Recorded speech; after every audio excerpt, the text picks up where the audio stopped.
Broadcasting from Singapore and broadcasting all around the world. You're listening to the Ignite EdTech Podcast with Craig Kemp, taking the pulse of educators from all over the globe and bringing what you need every week. When you need answers, you go to the experts. Created by an educator, for educators, and streaming to the world. Now, over to your host, Craig Kemp. Hello and welcome to episode 42 of the Ignite EdTech Podcast. I'm your host, Craig Kemp, and I'm thrilled to have your support. The Ignite EdTech Podcast will continue to drop a new episode every week and will bring you news, tips, solutions, ways of learning, and interviews with the best of the best in the education and EdTech industry. As most of you know, I continue to work with the incredibly talented Mark Quinn to improve the final audio quality of this podcast. He has his own podcast production studio that provides editing and mastering services to content creators. To connect with Mark, please see the details in the podcast notes below. And if you haven't subscribed to his Make a Difference podcast yet, I highly encourage you to do so in your podcast channel of choice. As I've mentioned in previous episodes, the Ignite EdTech Learning Portal is live at learning.igniteedtech.com, a place for educators to learn and grow together with free and paid learning experiences to suit everybody's needs. Our learning portal is designed based on the 5 Ignite EdTech learning principles, which I'll highlight over the next few weeks. The Ignite EdTech learning principles of EdTech are: be adaptive, learning first, creativity over consumption, collaboration, and connection over content. The first Ignite EdTech learning principle is be adaptive. Being adaptive when it comes to EdTech is all about being flexible, willing to learn new ways and new tools. Having a loose grip on the way you might approach and practice your use of technology allows you to form habitual approaches. In order to thrive with EdTech in our daily lives as educators, we need to keep an open mindset about what could be possible, trying new things, and taking the next step to improve the way we use technology. This could either be by using a different tool or using the tool in a deeper way, according to the SAMR or AGES models, which we'll look back at later in this episode. As you think about how you use current tools to add value to learning or to allow you to be more efficient in your role, keep in mind the importance of being adaptive and being open to new opportunities. This is probably not something you need to learn because you're here listening and learning with me today, but it should be a skill that is being actively discussed within your faculty to help be more consistent in your school's EdTech development. Being adaptive helps you sail along in today's ever-changing world. Last week, I encouraged you to think about the breakdown of the people in your organization and how they can help your strategic growth with EdTech. Thank you for sharing as always. Check out the social streams for more. After sharing the first Ignite EdTech principle with you, be adaptive, this week I want to ask you how you demonstrate this skill in your daily practice. How are you adaptive with educational technology? How did you change your mindset? And how do you help others adapt, grow, and thrive with their use of technology? I'd love to learn with you and from you in this space. Please share with me via our Ignite EdTech social streams. I look forward to hearing your responses soon. A tool that has positively impacted the authentic and purposeful use of technology into classrooms and meeting rooms that I have worked in is Quizizz. Quizizz allows you to conduct student-paced formative assessments in a fun and engaging way for students of all ages. Quizizz is a free tool that works on any device with paid add-ons like most of its competitors. You can access hundreds of ready-made learning quizzes or create your own. Join as a teacher, pick a quiz, and use the code for a virtual room to give to your students. There are many similarities between Quizizz and competitors like Kahoot. What I like about Quizizz is how student-centered it is, displaying all of the information on the student's device and providing opportunities to self-paced learning quizzes. I highly recommend that you take a look at www.quizizz.com. The link is in the description below. Last week, we talked about your people and how the attitudes and cultures of the people in your building can significantly impact the development of successful EdTech programs. If you're interested in learning more, go back and listen to last week's episode. This week, I wanted to focus on the models for effective and adaptive learning of EdTech in our schools. Being adaptive, as mentioned previously in this episode, is all about having a positive mindset to change. Not everyone goes to this space naturally, and as I alluded earlier, I'm probably preaching to the converted. But the space I'm interested in pushing is your ability to create change within this principle in your learning environment. Earlier in the podcast, I mentioned 2 models, SAMR and ages when it comes to using a tool or ideas in a deeper way. In previous episodes, we've discussed the SAMR model from Ruben Putindera, referring to substitution, augmentation, modification, and redefinition. The ability to think about how a tool or strategy is used to change or improve learning experiences. While I'm not going into detail on the SAMR model today, I wanted to highlight the new model I've introduced, which is AGES, which can be used in a similar way to the framework that is SAMR. AGES was created by Leila Davici, Tobias Kiefer, David and Lisa Rock in 2010 and refined by researchers at Columbia New York University and the Neuro Leadership Institute, and refers to the 4 active ingredients for long-time learning. As students, many of us came to view learning as a brute force activity. An instructor gave us some information and the responsibility fell on us to cram it into our long-term memories. If we didn't hit the books hard enough, well, that was just our problem. But what if that whole approach to learning is flawed? Over the past decade, a great deal of research has identified several key ingredients of successful learning, and the AGES model was born. Just this week, I was having a discussion with Andrew Mowat, a member of the Ignite EdTech Learning team, about the AGES model and how it fits so perfectly within learning of educational technology. The AGES model stands for attention, generation, emotion, and spacing. Together, the AGES model enables people to learn quickly and retain that information for the long haul. When we put this into the frame of EdTech and the development of this in our schools, we can quickly refine our learning programs to ensure we focus on the right areas to be successful and sustainable. Let's break this down a little bit and start with A, attention. Learning takes place when we activate a brain region known as the hippocampus. This occurs when we focus on one topic without distractions. When we multitask or let our minds wander, we're likely to deactivate the hippocampus and reduce how much learning takes place. In short, attention matters because it's how our brain knows what we're trying to learn. Now let's look at G, generation, the second component, which involves how we engage with material. Research shows that we just can't absorb information passively. We must take an active creative role. That's why in our learning model, we talk about creation over consumption. This creative role stems from how the brain stores memory, as the hippocampus acts more like a web than a hard drive. The thicker and denser the web of memories, the stronger each individual memory becomes. As learners, we help strengthen that web when we actively create or generate those connections. One way to do that is by relating the new material to our existing web of knowledge. The E in AGES stands for emotion. We all know that emotion plays a dual role in learning. They've been found to increase our attention to a given topic, which helps us focus. In addition, when learning gets us feeling positive emotions such as joy, happiness, or excitement, it can create a sense of anticipation that research has found to be a positive impact on learning. And S, spacing. We all know that learning takes time. Instead of cramming information into our heads, as most of us probably did as teenagers, only to forget it soon after, neuroscientists have long found that the brain really creates long-term memories through a spacing approach. That is, introduce concepts at a steady rate and wait some time before retrieving that information. Spacing is challenging because people do forget some things, which makes retrieval harder. The good news is, the harder it is to retrieve a memory, the more learning that's taking place. Of course, researchers can't say whether we should space lessons by an hour or a week, but they do agree that some spacing is always better than no spacing. Ultimately, the AGES model describes a style of learning that helps people focus on the content, engage directly with it, experience positive emotions around it, and take breaks between learning experiences.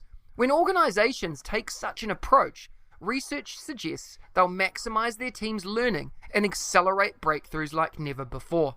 Please share your ideas about the AGES model and what you're doing to be successful in learning in your organization, so we can discuss them on next week's show. I'd love to hear from you. The Ignite EdTech Learning Portal utilizes the AGES model, integrated with our 5 EdTech principles to ensure our learning courses, both free and paid, make learning sticky. We're building the most authentic and purposeful EdTech community around, and we want you to be a part of it. Go to learning.igniteedtech.com and sign up for free.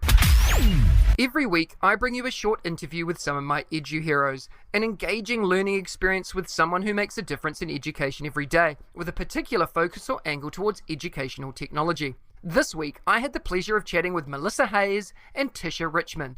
Let's have a listen to the chats. Today, I have the honor of speaking with Melisa Hayes. You might know her from Twitter as @Hayes_Melisa. Melisa is a passionate second grade teacher in Ohio, USA, and is the creator of Skype Snaps. She is creative and always sharing inspirational tweets that are packed full of positivity. Melisa, it's a pleasure to have you on the show today. Are you ready to talk about education and technology integration? I am so ready. Thank you for having me. You're so welcome. Let's go. Why don't you start by telling us a little bit about your current role and what inspires you to do what you do? I am a second grade teacher in Ohio. This is my 23rd year, and I am inspired by my kids every single year. And I'm also inspired by amazing educators who have become a part of my family. They push me and motivate me and lift me up and listen without judgment or opinions. I think for me, one of the most exciting things about how we connected is through our professional learning networks, being online, connecting and engaging. What's your favorite thing about being connected on a social media network like Twitter? There's so many amazing aspects to connecting. I think the biggest thing for me is to be able to bring that connection to my kids. I see how amazing it is for me personally, and that's why I Zoom or Skype, depending on the learning environment, so much so my kids could have that amazing opportunity as well.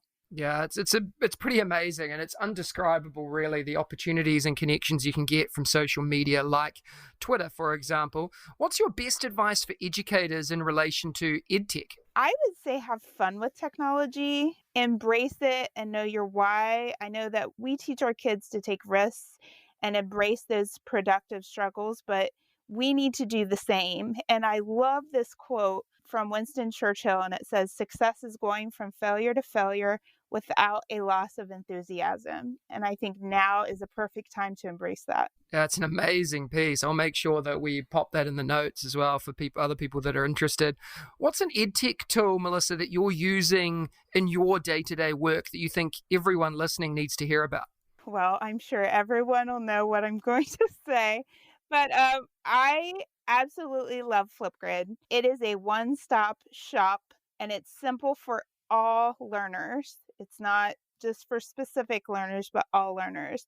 It's fun with the backgrounds, the boards, the emojis, the filters, the GIFs, yet it's very simplistic and powerful and safe, and it amplifies every child's voice, and it's also an amazing collaboration tool. It's grown so much over the last few years as well, and it's always really exciting to see how much it's grown and how many people take it on. How do you sort of encourage the use of it, not just for yourself, but with people in your building or around you? Well, right now we're collaborating with a middle school class. My kids in the middle school class are collaborating back and forth. And then our school uses it constantly because we're fully remote, so it's very easy to access that tool, and the kids respond to questions and give their feedback on certain learning tasks. Okay, cool. And what's Skype Snaps, and why did you create it? Well, Skype Snaps came from Tara Martin's book Snaps. When we Skyped, I think it was last year, I wanted a way for my kids to remember these moments, and a lot of them had questions about when we Skyped with someone. Do you remember that? Do you remember what their favorite and about the state? So I started having the kids creating what's called a Skype Snap, which is basically a highlight of the experience that we had, what they learned about that state or what they learned about that person. And they use Pic Collage, and they just create a picture collage, and then we add the hashtag Skype Snaps, which are actually Zoom Snaps now. And then we put all those on a Wakelet, and the kids have a collection that they can refer to throughout the year. That's so cool. We'll make sure that link is in the description below for anyone interested in learning a little bit more. You know, Melisa, learning's important to all of us, especially for us as educators. What's one book or resource that you've been reading lately, or just one of your all-time favorites? Tell us about why we should be exploring it. Well, I had two, and I can't pick between them. Tell me both. So the first one is Jennifer Casa Todd's Social Leadia. I think now is a perfect time to brush up on our digital citizenship.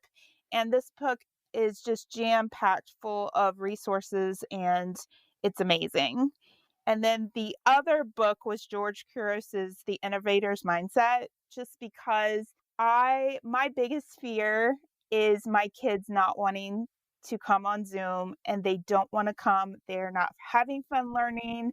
And that's probably my biggest fear. So I'm trying to be as innovative and creative and making sure they have choice and voice, and they love coming to Zooms, and they are super excited and wondering what they're going to do that day. And I think this book wraps it all up. Yeah, I love both of those books, actually, and both of them have been on here to talk about what they do. And just like you said, they're both very inspirational people. So thanks for sharing those. Melisa, people listening today will be really interested to connect and engage with you, I'm sure. What's the best way for the listeners to follow and connect with you? Well, you can follow me on Twitter. I'm pretty crazy on there. It's at Hayes_Melisa, Melisa. Brilliant. Thank you so much for your time today, Melisa. Sure, thank you.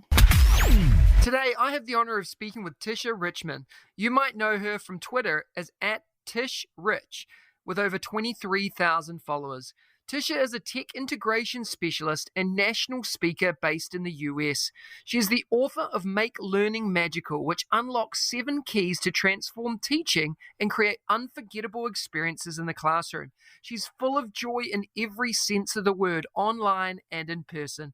Tisha, it's a pleasure to have you on the show today. Are you ready to talk about education and technology integration? Absolutely. Let's do this. It's an honor to be on the show today. Awesome. Let's go. Why don't you start by telling us a little bit about your current role and what inspires you to do what you do? So I am a tech integration specialist as well as a learning management coordinator in Southern Oregon. I have been in this role about 2.5 years, and I support teachers K through 12 in integrating tech and innovative strategies into teaching and learning, and I absolutely love it.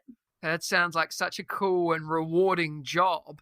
What's your best advice for educators in relation to educational technology? Well, right now, it's been overwhelming for teachers. They have so much to learn so fast. In our district, we have really brought on a new learning management system just in the matter of 3 months. And so I always tell teachers to start slow. Just getting onto the learning management platform was a huge undertaking for them. For those teachers who really didn't use a lot of technology, just kind of getting settled into that virtual space was a lot. And so then I tell them to just find a few tools to get started. And I always tell teachers, look at tools that are not only going to amplify learning, but also are going to help streamline the practice for you and make what you do, more efficient. And there are so many incredible tools out there. It's really finding the ones that are going to create the most immersive, the most, incredible learning experiences for your students. And that's going to change for every educator, depending on the content level and the grade level that you teach. Yeah, and I think it's really good advice as well. And on that note, what's an EdTech tool that you currently love using in your day-to-day work? Oh my goodness, I have so many that I love. Right now in my work as a tech integration specialist, I love Canva. I use Canva every day to create digital images, to create, whether that's on social media or whether that is images for my district or infographics. There's so many amazing things that you can do. And it allows me to kind of bring in my creative flair. I love to create things. And so it's a really fun tool to do that. Adobe Spark is also an amazing tool for digital creation. And that is one that will integrate with our Canvas learning management platform. And so that is another digital creation tool that I like to steer my teachers towards as well. Yeah, that's cool. And I love those tools too. We'll make sure the links are in the podcast notes below. As an educator myself, I know how important learning is to us when we grow and develop together. Particularly, we met online, we connected on Twitter and engaged through there. But what about, a book or a resource that you've been reading lately, or just one of your all-time favorites? Tell us about what it is and why we should explore it. Absolutely. So I'm going to shout out Explore Like a Pirate by Michael Matera, because that is one of my all-time faves. That was the book that really helped me to wrap my head around gamification for the classroom. I had the honor of meeting Michael in Miami, actually in 2000, I believe it was 14. And this was before Explore Like a Pirate came out. And that was where I really started getting inspired to gamify my teaching practice. And then his book came out a year later. And, I read it all in one sitting. And then it's a book that I have dog-eared corners and lots of sticky notes, because I've referred to it so many times over the years. And it's just one of those tried and true books that, you don't just read once and set aside. You go to it time and time again. Yeah, and you're an author yourself. And that amazes me, because I know how much time and effort goes into, getting this whole process done. Tell us a little bit about your book and what inspired you to write it. So my book is called Make Learning Magical, and it's all about transforming your teaching and creating unforgettable experiences in your classroom. And I really wrote the book because there was a point in my career where I was a burnt out teacher. I was really thinking of leaving education. I was dreaming about becoming a barista and perfecting the art of making a latte. And I found Twitter. I discovered that there was so much more to education than I ever knew was possible. I started to go to conferences and learn about all of these amazing innovative strategies. And from getting connected and from going to these conferences, I started trying new things in my classroom. And that sparked the joy to continue to learn and to grow. That's how I began to gamify my classroom. And a set of iPads that came into my classroom really helped me discover new ways to bring in technology to teaching and learning. And so what Make Learning Magical does is it really shares with you my journey from being a burnout teacher to a teacher that was really creating the atmosphere for magical learning to happen. And magical is actually an acronym.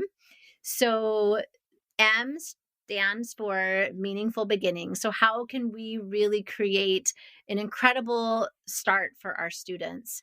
Authenticity and agency. How can we be our authentic selves as teachers? And how can we create experiences that help develop agency for our learners? Gamified experiences. How can we bring gamified learning into our classroom? Innovation. That has been a huge part of my journey, just stepping out, trying new things, and really creating an environment where our students can step out and to innovate as well. Creativity, collaboration, and curiosity is C, and how we can tap into those different C's and allow our students to create, collaborate, and just be curious learners. Authentic audience is really how can we bring it the outside in? How can we connect with people from around the world and even in our community and bring them into our learning environment for our students to shine in front of an authentic audience? And L is for legacy. How can we not only leave a legacy in our profession, but how can we allow opportunities for our students to see how they can leave a legacy on this world as well. Wow, that's amazing. And we'll make sure the link to that is in the description below as well. Everything you've shared gets me super excited, and it's inspirational. It really is. And I know that the people listening are going to want to follow and connect with you. What's the best way for them to do that? So I am at Tish Rich on Twitter. That is where I live most often. You can also find me at Make Learning Magical on Instagram. I also have a website, tisharichmond.com. And I have a podcast as well called the Make Learning Magical podcast that launches an episode once a week, and you can find that on your favorite podcast platform. Awesome. Tisha, thank you so much for your time today. All of those links will be in the podcast notes below. Thank you, as always, for inspiring and bringing joy to not just my feed, but everyone else that's listening. Have an awesome rest of your day. Thank you so much. Thank you so much. It's been a pleasure. Next week, join me for episode 43 of the Ignite EdTech podcast, when I am joined by Stacey Roshan and Al Kingsley. One of the things I love doing is giving away prizes as a thank you for tuning in, listening, and hopefully following the Ignite EdTech podcast. Last week, I gave away 2 copies of course codes for Sarah Thomas's online learning programs. To win, you needed to complete the form at bit.ly/edtechwin. The winners have already been contacted directly by me, and they are Tara Brown and Kim Kelly. Congratulations to you both. This week, I'm giving away 2 copies of Tisha Richmond's books. To win these incredible prizes, you need to go to bit.ly/edtechwin and complete the simple form, which will take you less than a minute to do. The link is in the description below. Competition closes on Wednesday the 31st of March, and the winners will be contacted directly by me and announced on next Friday's podcast episode. Good luck. Please take some time to visit learning.igniteedtech.com and register for free to join our growing community of learners from all over the world. Here, you will see a plethora of free and paid learning courses led by the experienced and talented Ignite EdTech team that can help you, your colleagues, and your school move from surviving to thriving in this constantly evolving world we find ourselves in. No matter what your level of expertise or background is, we've got something for you. Jump in and register today. Mention the Ignite EdTech podcast when signing up, and we'll give you a special discount of any of our paid courses. Thank you for being an extremely important part of the Ignite EdTech podcast. If you enjoyed today's episode, please smash that follow button and share it with your colleagues, friends, and families. Please remember to spend a few minutes to rate this podcast too, so we can reach even more educators and EdTech enthusiasts globally. Please share your favorite part of today's episode by tagging me on Twitter, Facebook, Instagram, or LinkedIn. And please don't hesitate to ask questions that I can answer in an upcoming episode. Remember, you have the chance to win as well. Check out the links in the description for more, and I'll see you again next week. If you liked today's episode, please don't forget to subscribe so you don't miss another episode. And be in the drawing to win prizes every week. If you know others that would enjoy the show, please hit that share button and brighten their day. Join us again next week for your weekly EdTech Hit with @Mr. Kemp NZ. We'll see you again soon.